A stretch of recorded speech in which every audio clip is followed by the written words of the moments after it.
Do you feel like a lot of people, obviously going off the back, like you've dieted yourself, like bodybuilding, you've done extreme diets, you've got yourself in sick nick. Do you feel like a lot of people don't understand what it's like to feel hungry?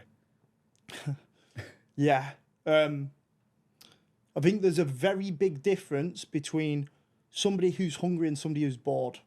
Yes. Yeah, so somebody who's bored will just kind of maybe talk themselves into that they're hungry or they want something more importantly. It's not actually that they're hungry, and I always try and change clients' words where they say need to want. Yeah, and going off the back, what we said before, could another point being the way they feel? Because obviously if they're feeling bad and they're just sat in the house doing nothing, like, fuck it, I'm going to go and look what's in the drawer and have something to eat. Exactly, mate. Like, these are like the linked, aren't they? Like, if you're bored, you're feeling a bit crap about yourself, you've been a bit stressed that day, you're more than likely going to go to the biscuit tin. Yeah. Yeah. And that's what's going to stop you losing body fat to a certain degree, depending on how many biscuits you eat, obviously. And it's going to keep you in that cycle of not feeling good. Exactly. And then you, like, that cycle is actually feeling like a failure as well. Like, where you're like, oh my God, I've failed. Like, oh, I'm so stupid, blah, blah. Like, digging yourself down when you don't actually need to do that. You just need to kind of clear your mind, wipe that slate clean and go, I'm not really good. I'm not going to do that again. I've done it. It's okay.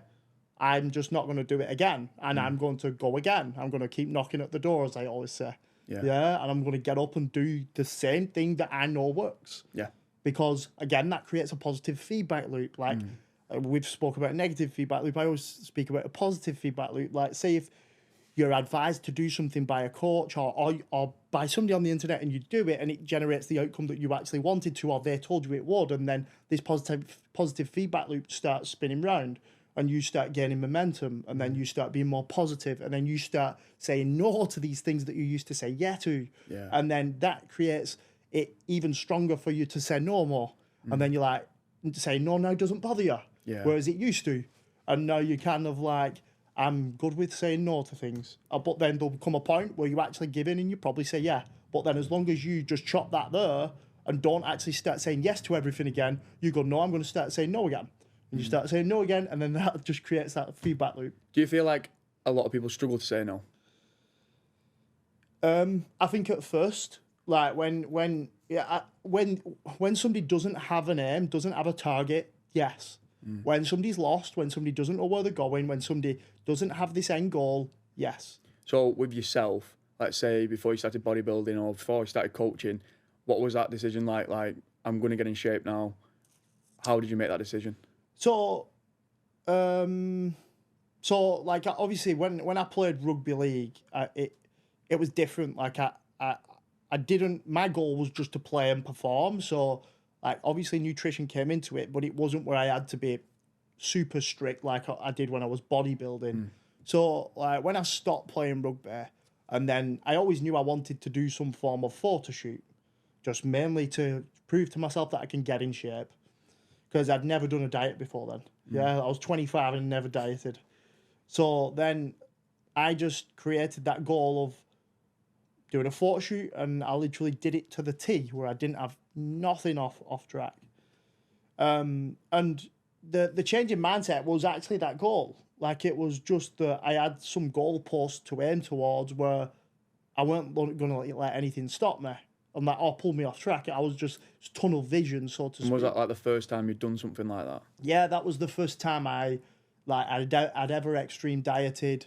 I'd dieted people before where I probably didn't push them as much as I could have done because I'd never done it myself. So that was another reason why I wanted to do it, to kind of go through the process myself so I can actually kind of put people through it. But that was the first time I ever did anything extreme, yeah. Yeah, and do you feel like you've gained characteristics from that you've took into other areas of your life? Yeah, I mean, like, one, it developed a mindset in me that I already had, but it strengthened it, should I say, where it was relentless. And it was kind of like, I know I can do whatever the fuck my mind tells me to. Yeah, and I know that if I tell somebody I'm going to do something, I just do it, and I'll do it, and I'll do it extremely, and I'll go all in, and and it reinforced that to me because, like, when we played rugby, I was a bit similar. I liked winning. I was competitive. I didn't really like losing. Didn't like missing a tackle. Didn't really like knocking on, all this type of shit. And that kind of first prep kind of brought that back out of me, or made it even stronger. And it also learned me that, or taught me, should I say, that like the how shit you feel at the end of them periods is like unbelievable. Like the last 2 weeks are like horrendous, and you can't be bothered. Your legs are heavy. You don't want to train. You don't want to get steps in, all that type of stuff, and it just teaches you discipline is a big thing. And it's actually another funny point is it actually makes you appreciate food. Yeah, like going back to feeling hungry. Yeah. Where people don't realise how... we didn't catch on that point, so I feel like people are either bored or hungry. And honestly, like you will never have experienced true hunger unless you are single-digit body fat level. Yeah. I honestly, like anyone who tells me that they're hungry, and I mean this in the nicest of ways, but they are...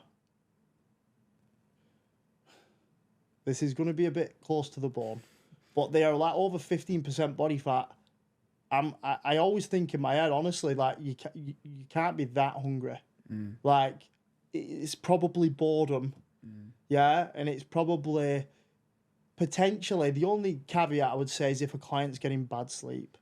I would say that's the only time. Like if somebody is very, very hungry and they're over like 15% body fat, then I always look at the client's sleep. Because that, obviously, our sleep regulates ghrelin and leptin. Yeah. Well, I remember doing the photo shoot with you when you coached me, and that was the first time I experienced hunger. 100%, mate. Like, I was literally writing lists of foods that I was going to eat when I'd finished. I was, like, scraping the ceramic off the bowl when I was eating my porridge and oats. Like, every single meal was, like, amazing. But, like you said, it makes you appreciate food. And I was in situations with friends, family, where... they'd be eating processed foods or drinking and overindulging. And then I was sat with my beef and salad or beef and rice at the time and like really enjoying it. But then they was looking at me as if like I was unhealthy. Yeah. But like I was just eating a normal sized meal for my body and weight. Whereas they was like 10, 12 pints in, shoving pizza down the face, which I enjoy doing as well. And I enjoy doing after the photo shoot. But that's something that the people I was surrounded with were doing every single weekend. So like you said, people don't realise like you need to be hungry. You need to experience and appreciate food more and then enjoy those off-plan meals like from time to time. If you've not already, please click the follow button on Spotify. Please click the subscribe button on YouTube, and I look forward to hearing your feedback.